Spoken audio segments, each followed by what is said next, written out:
Hey folks, my name is Nick. This is Board Game Brawl. It is time for the first segment of our Top 100 list for 2016, counting down from 100 to 1, and today in particular we're going to do 100 to 91. If you want to know more about the list, go back and watch my introduction video for 2016. But these are the top 100 games that I love the most right now at this point in time, so let's get started.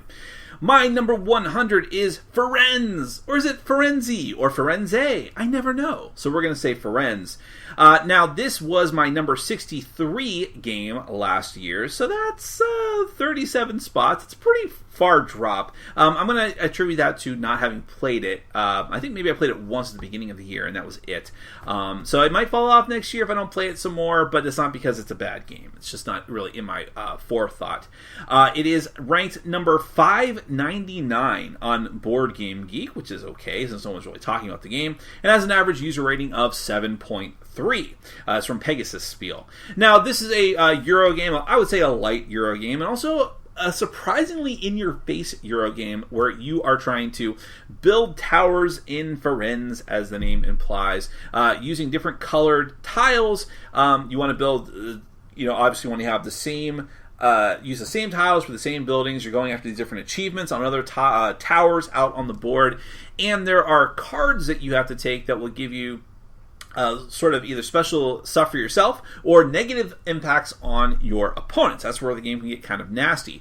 And it uses the really great mechanism that Small World uses, which is that, and other games too, where you can take a card, like the tiles are out on the cards, that's how they're populated, and you can take a card and take the tiles with it, but if you take one that's sort of, I don't know how to say it easily, if you take one that's further down and spin there longer, it's going to have more tiles on it, but it might not be a card that you want that badly.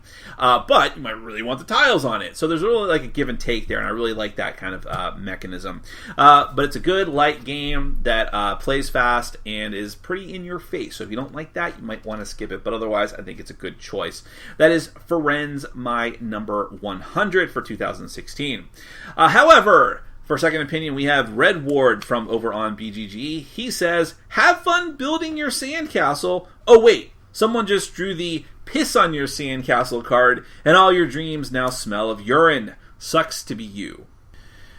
My number 99, if I say that weirdly enough, you guys will be more impressed, is Lords of Ziddit from Asmodee, which was my number 79 last year, so it drops 20 spaces. I actually did play this at least once this past year, but again, out of sight, out of mind. I've had so many other games, it just sort of fell for that reason. Perhaps wasn't as impressive as it was when I first played it earlier last year, but still a very good game. It's ranked number 441 on BGG. That seems about right, and the average user rating is 7.3.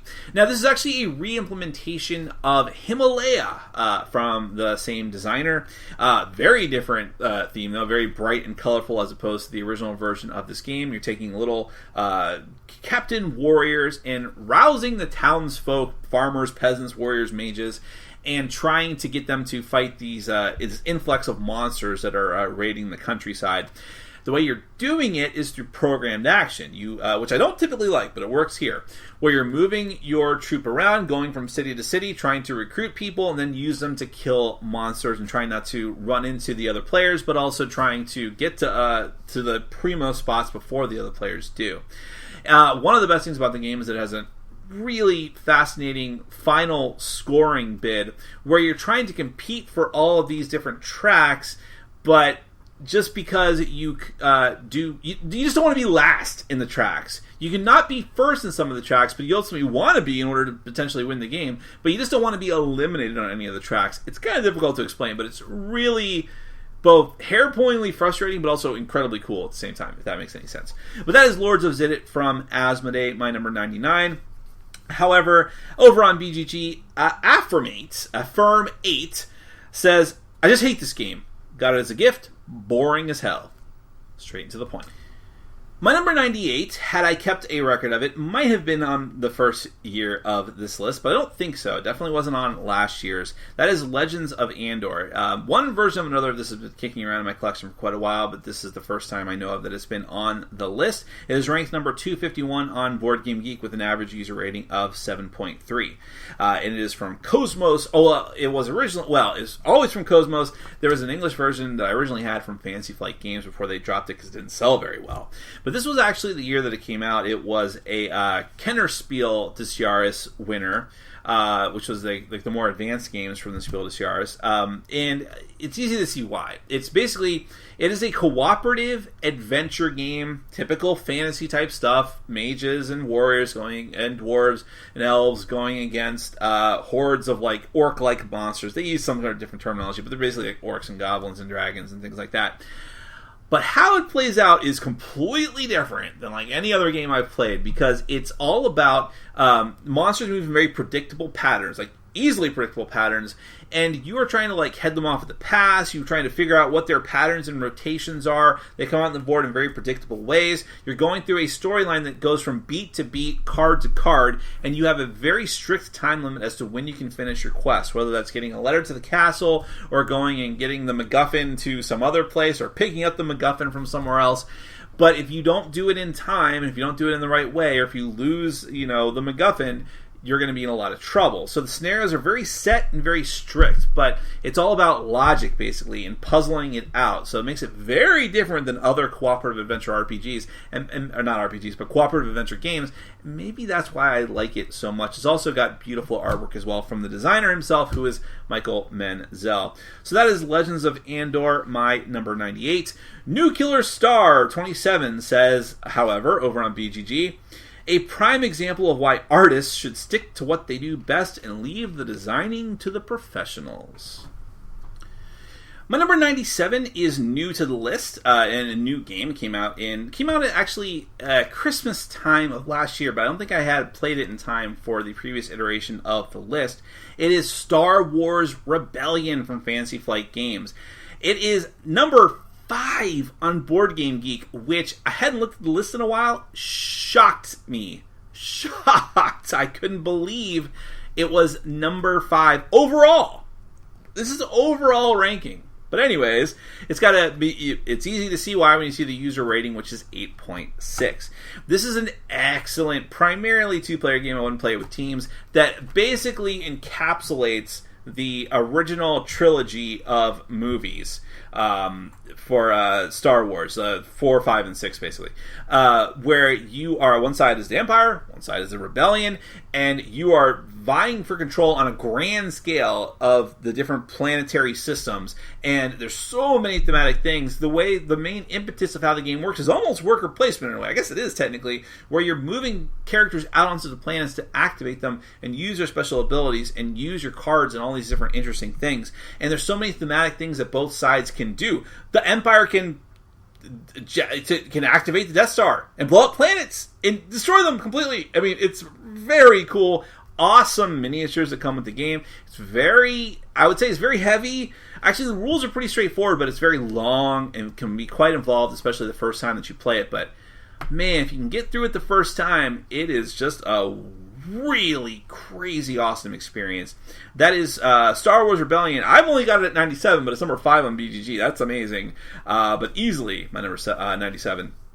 However, over on BGG, speaking of the devil, RegXMGX says, placeholder rating because I feel new games need their ratings weighed. In place until 10,000 reviews. Okay.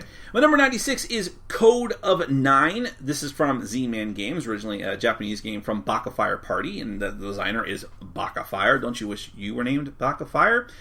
This was actually my number 66 last year. I'll again chalk this up to, I think I did play it a couple of times, but I don't know. It's just, things move around. 30's not that big a deal.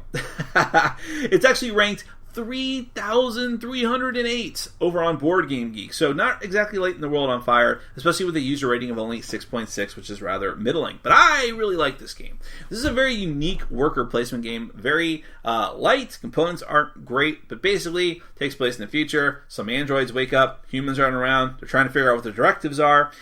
And that's what you're trying to do with the other players as well. You know what your directives are, and you know it determines like, okay, your directive says that the gold pieces are worth this many victory points to you, and these are worth negative victory points to you. And you need to figure out what your opponent's conditions are so that you can try to stymie them or make sure you can edge them out. And how you do that is through a progressive series of worker placement spots that will eventually, hopefully, get you the deductive elements that you need in order to figure that out. Some players might have big bombs that say anyone that doesn't have one of these loses the game right away. I mean, it could be drastic things like that, and you need to figure out what those are.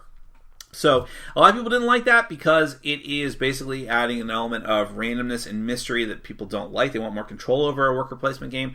I enjoy the hell out of it. I love the big reveal at the end when people flip over their cards to determine what their goals were for everybody. So just a neat little game with some cool anime-style artwork. That is Code of 9, previously called Awakan, Old World in Code of 9, from Bakafire and Z-Man Games. But over on BGG, Crit 1789 has a different opinion. Worker placement game with poor components and weird ways of scoring. Not a convincing theme either. My number 95 is Argent the Consortium. This was actually number 54 last year. I definitely didn't play this in the last year, and I would know because it's a super long and complex game. But man, I remember playing it and remember really enjoying it and wishing I had the time to play it more. But that is why it fell 41 spots. It's actually number 411 over on Board Game Geek with an average user rating of 7.8, which I'm actually attributing to Kickstarter backers not changing their rating. But anyways, I still really enjoy the game. It's from Level 99. It's the biggest and most complex game Level 99 Games has done to this point. They usually do two-player fighting simulation card games like Exceed and BattleCon and Cell Swords. But this one is just a worker placement game that has a ton of stuff to it. You're wizards at a school, or like you're teachers at a school, and you're trying to influence the students and use the students, and there's pyromancers and mages, and you're moving to different areas of school. Your setup is random each time, so the different classrooms that you use that have different special abilities are always going to be different. Every type of worker that you have actually has their own special abilities, which is crazy. I love that stuff. I love the artwork. The components are great. It has a huge footprint. It's very long to play. That puts it out of some people's reach as far as a good game to always play, but I really enjoy it and can't wait till I can play it again. That is Argent the Consortium, my number 95. But over on BGG, Phaylog says, this is a textbook amateur tier design for a worker placement game. An overabundance of options, a lack of focus, and just a mess of a board state to observe. A better recent example of myriad options with control and focus would be Caverna as a for example. Game such a mess, this is the maximum effort I could put into commenting on it. That's a pretty good effort. My number 94 fell 20 spots from number 74 last year, and that is Love Letter, the AEG version, not that it really matters, from designer Seiji Kanai. There's been a bajillion versions of it, and actually the one that I'm really partial to is the Adventure Time version, because I like Adventure Time. There's a couple of little slight rules changes, but it really doesn't matter. Love Letter is just, by the way, it is ranked 158 over on Board Game Geek, which is not bad for such a light game, and average user rating of 7.3. Love Letter is very simple, very straightforward, not a ton of decision making, and it's just like 16 cards. However, I think it really works well as an icebreaker game, as a game for teaching, despite the fact that it's a very simple game. Bear in mind, a lot of new players, new casual gamers who barely played any games other than Monopoly and like Hearts, have no idea that a game that actually has cards with individual text and special powers could actually exist. So in that regard, it's a great game for introducing people into the hobby. And I just had really a lot of fun with it. It plays so smoothly and quickly. I wouldn't play the premium edition with more than 4 players when it gets a little bit too complicated. Love Letter's strength is in its quickness and simplicity, but basically you just draw a card. You have 2 different cards in hand, play a card, and try to either knock the other players out or be the last one standing with the highest card in hand at the end of the round. And thematically, not that it really matters, is you're trying to get your love letters to the princess and get tokens of her affection. Both any version that you play is probably going to look pretty good, and the AEG version has pretty decent looking artwork as well. So that is Love Letter, my number 94. Over on Board Game Geek, however, Dr. Spectre says, after a few games of this, you'll be using it as kindling, annoying and boring in all its cloying incarnations. To be fair, 16 cards. It's pretty terrible as kindling, but I take your point. My number 93, just when you thought this list was going to be not that controversial, psych! My number 93 is Cards Against Humanity, which was not on my list last year. It might have been the year before, I'm not sure. But I've always enjoyed it, and people who follow me on Facebook and things like that know that I love to get a rise out of people by sharing links from the page and all the crazy antics that the Cards Against Humanity team is up to. It is ranked 1,573 on Board Game Geek with an average user rating of 6.3, and frankly, that is miraculous given the humongous amount of 1 ratings this game has, but there's a lot of people who counter that with their own 10 ratings just because. So Cards Against Humanity is an apples-to-apples clone. That's an obvious thing. Apples to Apples was a very, very family-friendly, G-rated game of basically everyone. There's a judge who gives you some sort of clue, either a question or a phrase with fill in the blanks that need to be filled in, and the other players submit cards and words that they think are funniest or most appropriate. Now, with Cards Against Humanity, as it builds itself as a card game for horrible people, those are often really dirty, filthy, offensive, just completely and utterly inappropriate, although sometimes very clever and poignant as well, especially when they get into political territory, which I know is not everyone's cup of tea. At times, I get tired of the game. We play it too much. It seems to be a game that comes out a lot over the course of the history of my group. And yet, once I haven't played it for a while, I can't wait to play it again. And I get every expansion that comes out. I laugh at a lot of the cards. I recoil in disgust at some of the cards. And there's nothing quite like putting together a sequence of cards that isn't just the penis and vagina card to gross people out, but actually is legitimately clever and funny and works together perfectly. Here's the example I always say. People in my group are sick of me saying it, and it probably won't make any sense to you if you've never even played the game.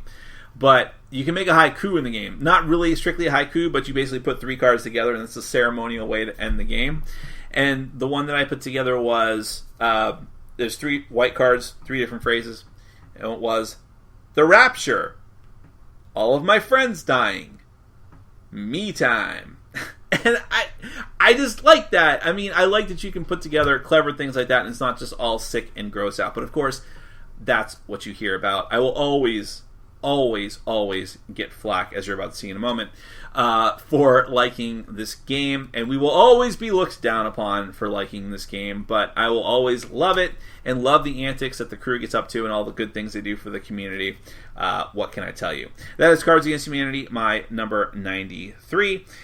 However, among the plethora of wonderful options I had to choose from in the 1 ratings, the one that stood out was from M. Rivera, who says, because of the subject matter, this deserves all of the vilification that it gets. If there was a -0 result, it would deserve it. Games like this debase and shame our great hobby and make a mockery of what we say is great about our hobby. The designers are no friends to our hobby, nor are anyone who buys or plays it. Ultimately, this is a game designed by cowards, for cowards, to play so they can say things and laugh at things that people with any kind of values know are repugnant and vile because it's, quote, just a game. I'm hungry. My number 92 is Risk Legacy from Hasbro. It was not on my list last year, although I had it way before that. It was one of the very first games I ever bought when I got into the hobby and completed it as well. It's ranked number 155 on BGG, which is pretty high for BGG, but that's because of the cool concept behind it, and has an average user rating of 7.6. It's from Rob Davio, who has done the Legacy game system. He originated it. Lots of people are borrowing it with his blessing. Most recently, he has done Pandemic Legacy, with Matt Leacock and Seafall. And Risk Legacy, however, really started the whole trend of taking a game, in this case Risk, which a lot of people grew up on and everyone mostly grew out of, because it's a pretty bad game, objectively speaking, although tastes differ. But he took that core game, which was very simple and straightforward, and for that purposes was a very good, straightforward game, because you just knew what you were doing. It was very simple. Everyone could understand it. But then he added layers upon layers of systems designed to unlock parts of the game as you played and permanently change the game. You're writing on the board, you're putting stickers on the board, you're tearing up cards, you're permanently altering components, you're unlocking things forever, and once they're unlocked, you cannot put them back in. There's a sticker on the box that says, once you open this box, that's it. Whatever happens from here on out is your decision, your choice, you and the other people that play with the game. And it's just a momentous thing. It seems so simple, but you're used to playing games, like all the games behind me, for the most part, that are static. When you finish playing the game, you put it all back the way it was, you bust it all out the same way it was before, maybe a little bit worse for wear, and you just play again, and that's it. This one said, no. In this game, you finish playing the game, then you have a lot of really important decisions to make before you put the game away, and everything that you just did will carry over to the next one. And that is such, to me, a monumental thing. It really helped get me into the hobby and say, like, wow, this is what board games could be, and you're taking a very bad game and using it as that basis. So you might imagine what can happen when you have an actual good system in place and put the legacy system on it, hint, hint. But Risk Legacy started it all, and it is a lot of fun, and there's so many cool things you can unlock, despite the fact that the core game is not that great. That's the only reason it's not even higher on the list. And I had the pleasure in the past year of playing it again, so that's why it made it this year, as opposed to last year was kind of out of sight, out of mind. But that is Risk Legacy, my number 92. But of course, there's a lot of different opinions over on BGG where they hate defacing their games and debasing their games, as the last guy said. And Jared H says, quote, defies description of a game, which is what a 1 rating is supposed to be. Once this game is complete, it means it meets the criteria for a 1 vote. It is no longer a game and thus defies that description. Along with the fact that this trend is terrifying to me, $50 for a game I can only play once? No thanks. I don't even go there for video games, usually. And the last one for this segment of the list, my number 91, is Origin from Madagot Games.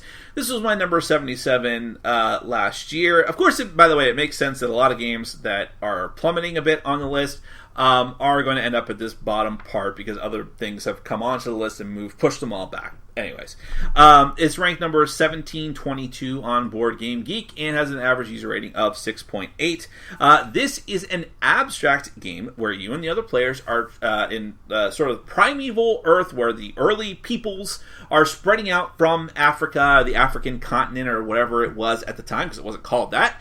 And you are taking your tribe of people and trying to take over as much territory as possible and meet objectives for taking certain territories and having certain sizes and shapes of people from your tribe out on the board.